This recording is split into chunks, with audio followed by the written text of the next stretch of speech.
जब हुई तो मैंने वोट के लिए डाला। तो वोट के लिए जब डाला तो मेजॉरिटी तो थी, कांग्रेस की ही थी मेजॉरिटी, तो कैरी हो गया। लेकिन वो 6 लोग नहीं थे अंदर। ऐसा है कि जब बजट पास हो रहा होता है, बजट पर डिस्कशन ख़त्म हो गई, अब डिमांड्स पर चर्चा चल रही थी और उसमें जो कटौती प्रस्ताव है उनकी प्रायोरिटी होती है जो अपोजिशन की तरफ से आते हैं। तो कटौती प्रस्ताव जब डिस्कशन में थे तो पार्टी जो है 3 लाइन व्हिप जो है इशूज़ करती हैं, और वो 3 लाइन व्हिप इशू हुआ था रूलिंग पार्टी के द्वारा। और जब कटौती प्रस्ताव के ऊपर वोट होना था और अंदर मैंने जब इंडिकेट किया कि नाउ द कटौती प्रस्ताव this cut motion will be put to the vote and I am requesting all the honourable members of this house to be seated on their own seats instead sitting here there or anywhere।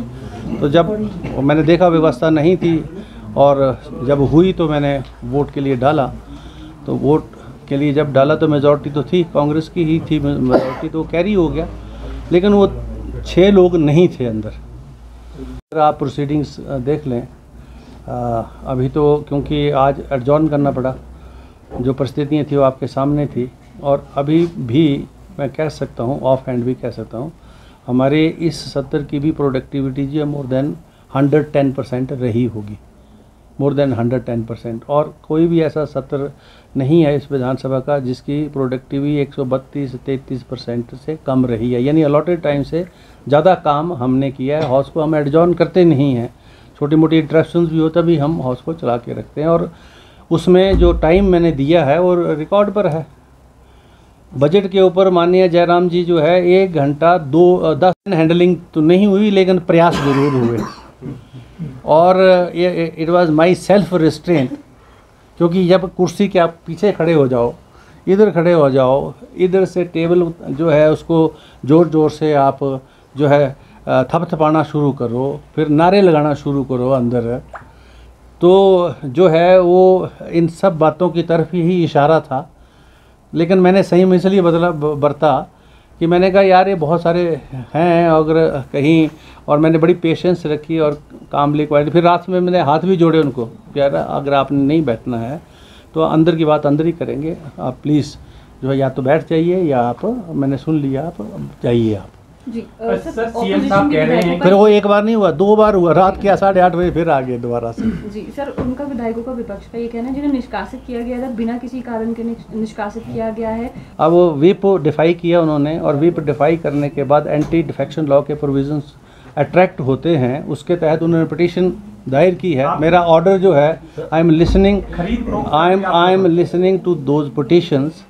अब दोनों तरफ के वकील हाजिर हो रहे हैं और मेरा ऑर्डर जो है आ जाएगा। मैं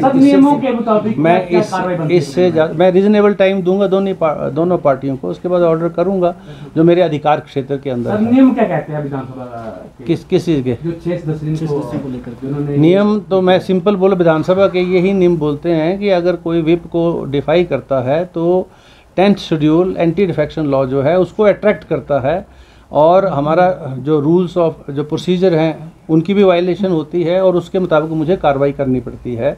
तो मैंने उसका पिटीशन आई मेरे पास सत्ता पक्ष से, पार्लियामेंट्री अफेयर मिनिस्टर से, उस पर मैंने नोटिस दे दिया।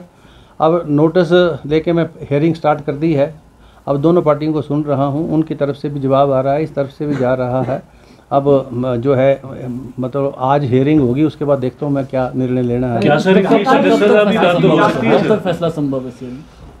ये तो मेरे पर कोई ऐसा मैंडेट तो है नहीं है कि जो है कोई, मैंने रीजनेबल टाइम देके इसको बहुत जल्दी से जल्दी निपटा देना, क्योंकि सुप्रीम वोट देने वाला तो ये इशू नहीं है। ये तो जो इशू जो पिटीशन मेरे पास है वो है जो 3 लाइन व्हिप जो इशू किया, उस व्हिप की जो वायलेशन है।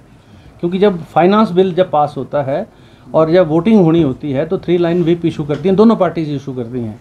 और जो कोई भी मेंबर जो है 3 लाइन व्हिप को डिफाई करता है तो ही attracts the provisions of for action of the anti defection law, so that the proceedings are under those provisions. Okay sir ये हैं कि एंटी डिफेक्शन लॉ इसलिए बनाया गया कि जो चुने हुए प्रतिनिधि हैं वो जनता की आशाओं के अनुरूप जब चुने जाते हैं, जब वो ओथ लेते हैं एज ए कैंडिडेट, तो उसकी पालना करें। और जब इस प्रकार का आचरण हो उनका, तो उस परिस्थिति में ये कानून इसलिए ही बनाया गया था ताकि उस तरह के व्यवहार को रोका जाए।